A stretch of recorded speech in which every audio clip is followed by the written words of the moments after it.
Into the Ashes begins by showing a man named Nick Brenner, who is seen burning someone's corpse.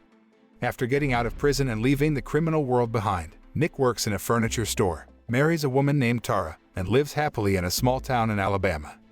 Even though they don't have children yet, Nick and Tara look very romantic and love each other. The next day, a man named Sloan has finished his sentence in prison. After being released from prison, Sloan is greeted by two men, Charlie and Bruce, who are his best friends, who pick him up at the prison. The scene then switches and shows Tara working at the supermarket. A cop can be seen approaching Tara, trying to seduce her. But then, Tara's father, Frank, tries to warn the cop because Frank is a sheriff there, and the cop is his underling. However, Tara says that everything is fine and her father doesn't need to worry. Elsewhere, Sloan meets one of his informants, and he turns out to be looking for Nick's whereabouts. However, the informant asks Sloan to pay more than $2,000, because it turns out that Nick's whereabouts are difficult to find. He told the informant he would pay for it. But then, Sloan suddenly stabbed the man's hand. After getting Nick's address, he kills the informant and rushes away. Meanwhile, Nick, who is working, is approached by his co-worker, a man named Sal, who invites him to hunt and repair a hunting lodge in the forest. That night, Nick accepts Sal's invitation to hunt, then asks permission from his wife because he will go hunting. After picking up Sal at his house, Nick stops by a bar owned by his friend, a man named Jordan, where Nick then borrows Jordan's phone to call his wife. On the other end of the line, when Nick heard the doorbell ring, he sounded worried about his wife. However, Tara tells Nick that she invites some of her family members over for dinner in their home, so he doesn't have to worry about her. Nick and Sal finally arrive at the hunting ground, where they begin repairing the hut and then go hunting afterward. They make a bonfire and grill their catch in the evening while chatting about each other's lives. Nick reveals that he used to hang out with people who led him to commit crimes. After languishing in prison for his actions and finally being released, Nick meets Tara, the only woman who can change his life and loves himself for who he is. Sal says that Nick is very lucky to be married to Tara. The next day, Nick and Sal packed up and headed home. Nick and Sal stopped by a bar to give some of their catch to Jordan on the way home. Nick then borrows Jordan's phone to call his wife, but Tara didn't answer the phone. He starts to worry but tries to be calm and drives home. After dropping Sal off, Nick rushed to his house. However, upon arrival, Nick finds his house deserted. He immediately grabbed his gun just in case. He tries to locate his wife upon entering the house and is shocked to find Tara lying on the floor lifeless. Nick, who has not had time to examine his wife's body, suddenly gets an attack from someone, but he manages to fire a shot. When Nick was about to shoot again, suddenly Sloan appeared and immediately pointed a gun at him. Sloan and his friends turn out to be the masterminds behind Tara's murder because they want revenge on Nick. Several years ago, Nick had joined Sloan and his group to carry out a robbery, but they were caught, and Nick stole the money. Nick thought that Sloan's arrival there was to get his money back, which turned out to have been spent by Nick to buy the house. But Sloan said that he didn't care about the money after he managed to get his revenge by killing Nick's wife. Hearing this, Nick was furious and immediately got up and attacked Sloan. However, he can be easily taken down by Sloan and his gang. After being shot several times and presuming that Nick was dead, Sloan and his gang rushed away. Not to forget, Sloan took the motel room key, which had fallen right in front of Nick.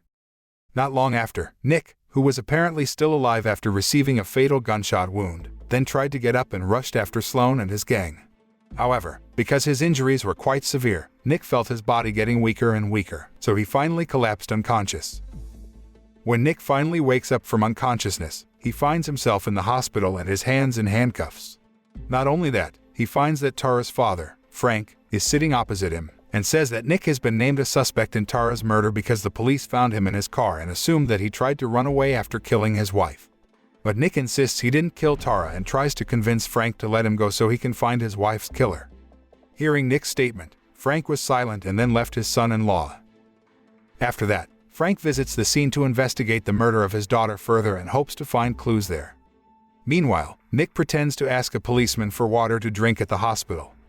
When the cop approaches to give him a drink, Nick suddenly attacks the cop, knocks him unconscious, and takes the key to the handcuffs he had on him.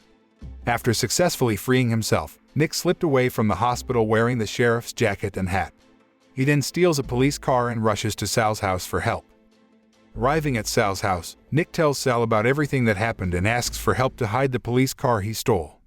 After that, Nick begs Sal to be willing to lend his car because he will hunt down Sloan and his gang and avenge his wife's death. Sal, who looks sympathetic, then offers to help Nick get his revenge. Out of respect for his friendship with Nick, Sal doesn't even heed his wife, who tries to warn him not to get into trouble because it could put their safety at risk. Elsewhere, Frank, who has just arrived at the hospital, is furious when he knows Nick has managed to escape police surveillance. Nick and Sal then visit a motel where Sloan and his gang stay. Nick could tell the motel was because he had seen the motel room keys that had fallen in front of him and clearly remembered the names of the motels and their room numbers. Upon arrival, Nick immediately asked the motel manager about the location of Sloan and his gang. Nick asked about the guests occupying the room and listed the characteristics of Sloan and his gang. The manager recognized the 3 people Nick referred to and told him that all 3 had left the motel this afternoon. Nick then asks the motel clerk for permission to enter the room for clues.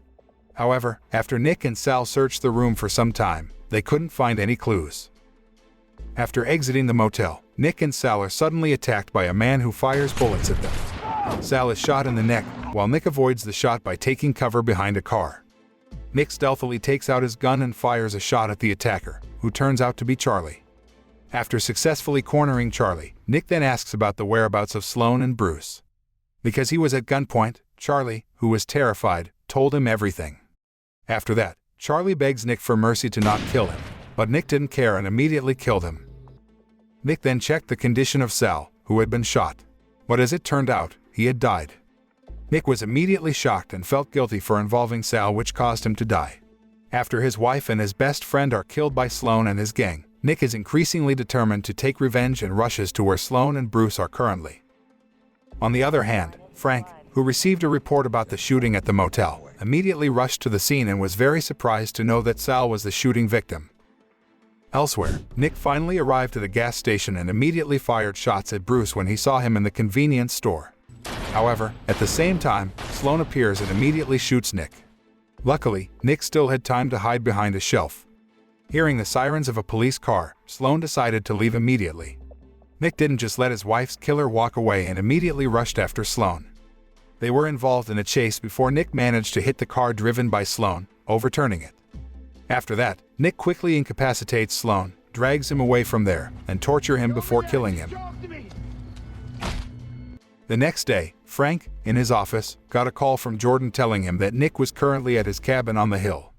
Without thinking any longer, Frank rushed there. Arriving there, Frank met with Nick, who seemed frustrated after everything that had happened. Nick then reveals to Frank his past of committing crimes and languishing in prison. He tells Frank about Sloan and his gang breaking into Nick's house and killing Tara. Afterward, Nick reveals that he has avenged his wife's death. He said that last night he killed Sloan and burned his body.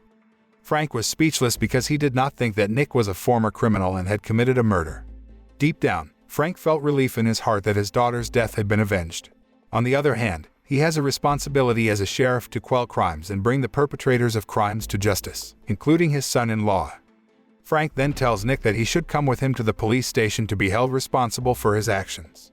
But Nick then got up and said that he didn't want to be thrown into prison again as he walked away, leaving Frank, who just stared at him leaving.